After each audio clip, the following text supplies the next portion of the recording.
Hello, Neverland Knights. So today we're going to do an activity related to light coming from the sun. That's kind of cool. I think you're going to enjoy it, provided the sun comes out. Let's get to it. Today, you're going to need some simple stuff, just a pencil, scissors, a ruler is helpful, although you can do without a ruler, and you're going to need a piece of white, thick cardstock paper. You're going to want something, not just the thin regular piece of paper, but something thick. You could do this with like a cereal box or some thin cardboard as well. Now, the setup for this is very simple. I want you to pick 4 small shapes, and I want you to cut them out of that thick white piece of paper or cardboard. So I finished drawing my shapes, and I just want you to see, I'll hold them up here. You can see they are pretty small shapes. So I've got a square, a triangle, a circle, and a star. Now I need to carefully cut out those shapes.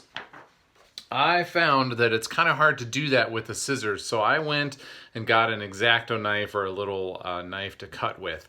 If you're going to use one of these, you do need to get parental permission to do so. Got all 4 of the shapes cut out. Now we're ready for the next part of our experiment, which of course is where we need the sunny day.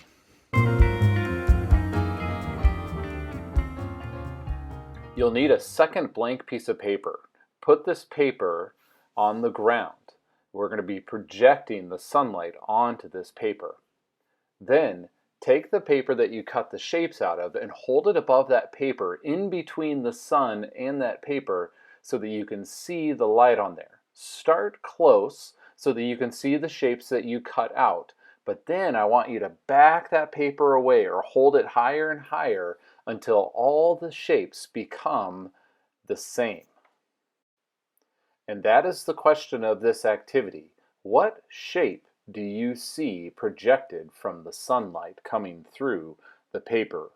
When you've completed this activity on a sunny day, I want you thinking about, why was the shape that projected through those little holes the same for no matter what the shape was in the paper?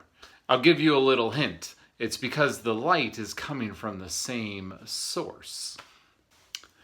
I'm adding a couple links to the description down below that are going to walk you through this activity in more detail and will explain what it is that we're creating. It's actually called a pinhole camera. There's some pretty cool things you can do with it too. So explore around, see what else you might be able to do with this type of tool for seeing sunlight. Well, that's what I have for you today and the next sunny day. I would love to see some pictures of you using this and doing this experiment, so post those up on Seesaw if you're able to. In the meantime, stay safe, stay healthy, Neverland Knights. I will talk to you soon. Bye.